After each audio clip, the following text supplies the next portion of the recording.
too much of a heave-ho, tell him, I'm not interested in working that hard. So that you start refining your aids. You know, and you haven't had, in a sense, horses to do that on in your experience. So it's a little bit of a new thing for you too, but certainly doable. That's it. Yeah, I mean, you know, you've got the timing, you've got such a good skill set. It's just one you haven't explored very much, is how to refine your aids. Because every time you try to get a horse to where you could do that, it leaves. This is super now. Good. Yeah, very good. So when you're ready, we're going to ask him to canter. That is lovely. God, that looks so nice. That is so nice. So remember, you're going to want to keep that left connection so that he finds out if he hollows into the canter that you're not going to... Wasn't bad. You used a fairly light aid. I like that part of it. And he went from a fairly light aid. And then in the canter, see if you can get him a little more connected on the left rein and soft. And connected on that left rein and soft. Not hard on it, but just that you can keep pushing him to it, that it's not so light that it's like non-existent. And try to get your hip over into the right, because he's got you slip left a bit. He's a little over bending right, and then that moves your crookedness more left, you know. So straighten his shoulder just a hair on the left. Good. Good. Good. And then as you come to trot, again, try to do it just from your seat and try to watch he doesn't push through the left.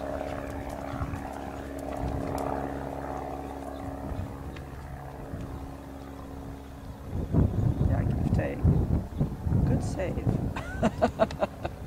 So you definitely had a moment there going, what's out there?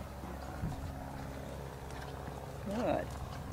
And again, you want him listening to your inner leg, just not running through that left shoulder. Good. So then once again, when you're ready, ask him to canter. Position him a little bit inside, down into that outside rein.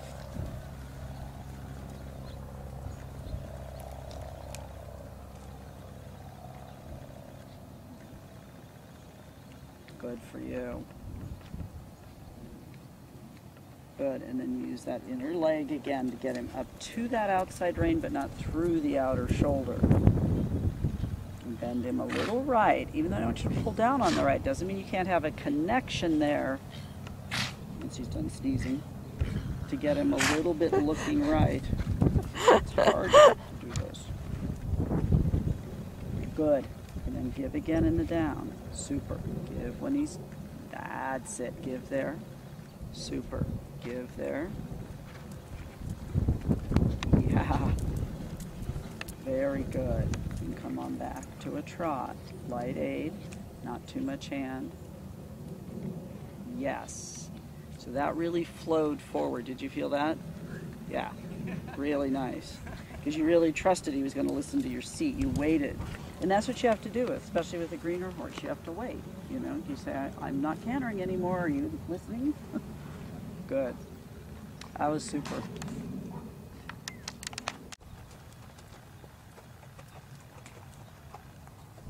Yeah, that's it. You know, that you can play with him a little and then take that hand forward and see if he, you know, goes to it a little bit and lets that neck fall a little bit more from the withers.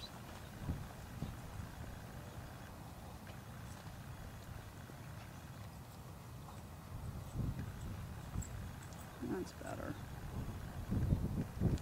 So I think this is a different bit than you had him in last time. trying different things. This is just a plain snaffle inside, right? Yeah. Looks like he likes it fairly well. I mean, he's still a little fussy with his mouth, but he's not drawing his tongue up as much. Okay, so go ahead and pick him up again, and as you do, kind of ask yourself where you are on that right side.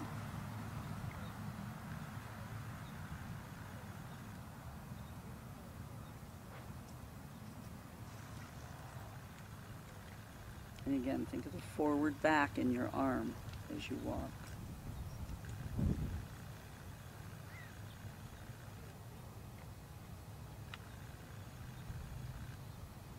give take a little bit on that inside rein, even as you pick him up here, that it's, you know, laterally displacing him a little bit. Good.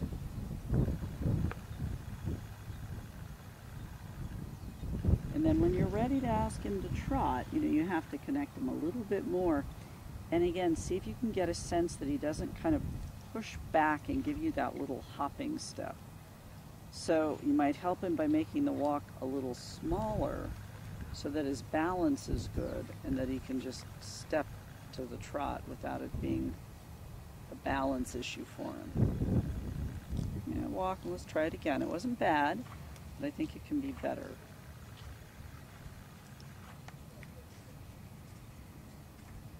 You can kind of feel in this direction like you move him a little bit from left to right. Just like a step or two, like leg yield a little bit towards that right rein.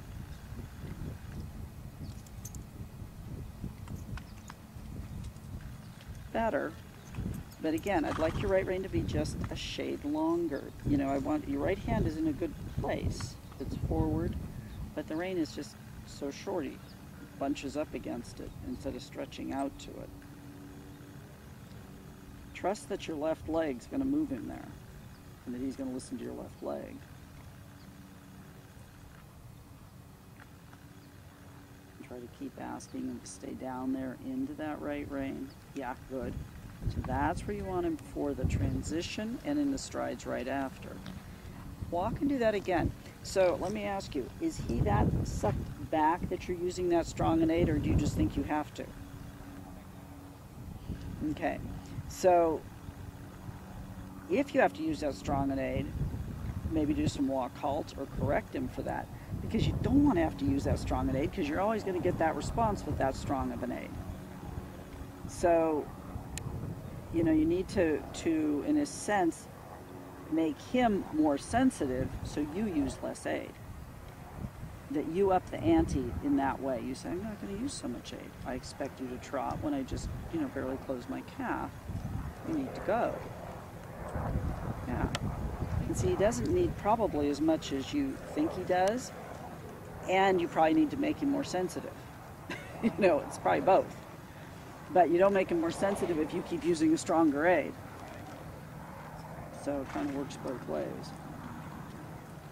And even in the trot, if you're using an aid and he's going la, la, la, yeah, whatever, you know, give him a touch with the whip or boot with your leg and say, hey, I used a light aid. I expect something to happen now. And nothing happened, so I'm not going to use a stronger aid. I'm going to correct you. Then I'm going to go back and use a light aid, and I expect the right response. That's better. And that's how you get, you know, a horse more sensitive. That's it. Now ask with that inside leg. So that was a good response. That's a very good response there. So then you know, lighten up your aid, and then you put it on him again, and you say, yeah. You say, oh, that was a good response. So now I back off the aid a little bit. Doesn't mean he should back off the trot when you back off the aid. And if he does, you say, no, that's not what that means. That's it. Yeah. Good. Okay, so this time, because he's being so much better, we're going to go to the canter. So now the same idea applies for the depart, which, I mean, he's still green in those. But we want to try to have you not use such a big aid that he comes against the bridle. But that you're able to keep that positioning, you're able to keep him reaching there.